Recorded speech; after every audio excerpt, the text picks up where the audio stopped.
Ok, merci, ministre.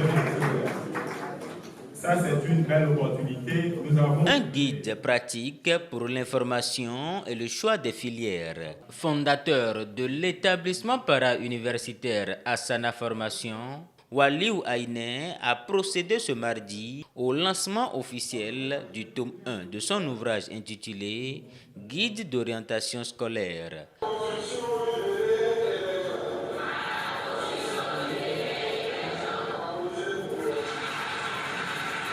L'ouvrage est le fruit de ses réflexions et de ses constats suite à la création de son établissement de deuxième chance en 2019. Notre école de deuxième chance avait pour vision d'accompagner les jeunes déjà diplômés qui ont besoin de se réorienter vers des métiers beaucoup plus porteurs.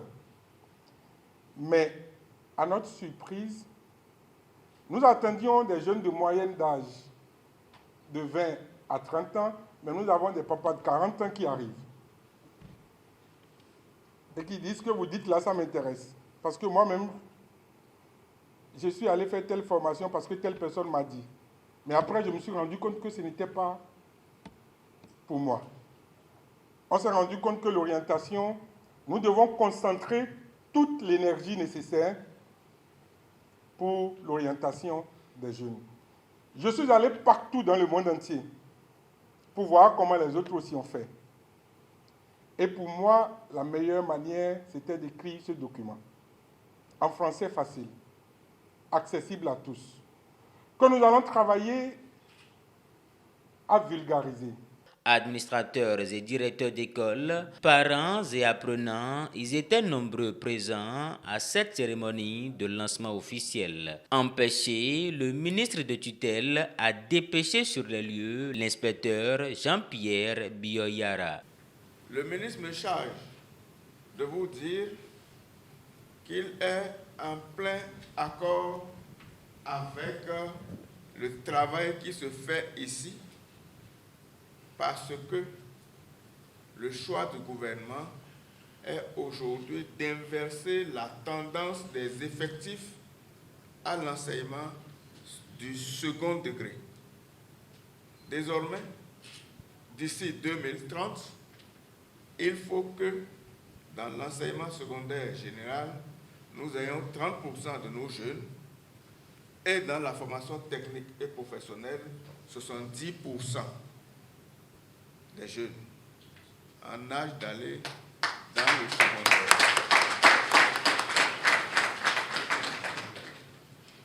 Monsieur le ministre avait présumé que très certainement les promoteurs des établissements privés seraient ici nombreux. Il me charge de leur transmettre son message d'espoir, comme quoi que le meilleur reste à venir. Enfin, il me charge, monsieur, de vous encourager et de vite aller au tome 2 pour que l'information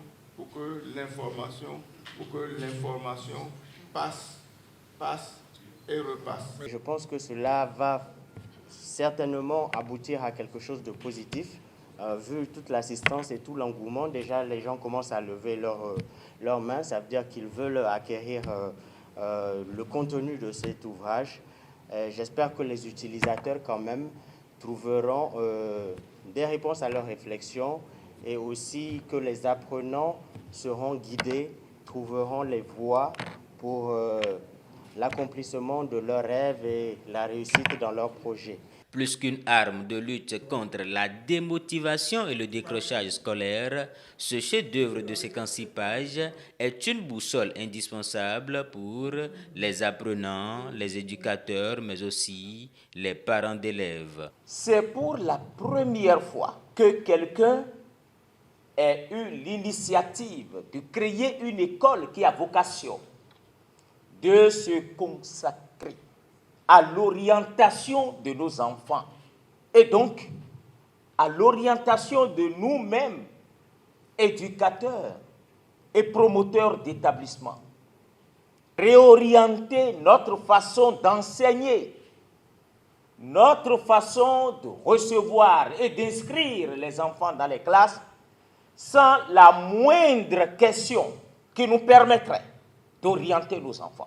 Dans nos écoles, quand nous parlons par exemple de la démotivation, de l'échec en milieu scolaire, c'est que l'enfant n'est pas bien orienté. Et il est très important que dans nos écoles, nous puissions avoir des comités pour orienter nos apprenants. Souvent au Bénin, ce que nous constatons, c'est souvent peut-être à la classe, après le BEPC, on pense à orienter, ou bien même après le bac, c'est souvent trop tard. Tout en remerciant le ministre des Enseignements secondaires et de la formation technique et professionnelle pour le soutien, l'auteur n'a pas manqué d'exprimer sa gratitude à l'endroit des partenaires de l'EPAF. Le tome 2 de ce guide, toujours dans les entrailles de l'auteur, verra bientôt le jour et un nouveau soleil s'éveillera sur l'éducation nationale au Bénin.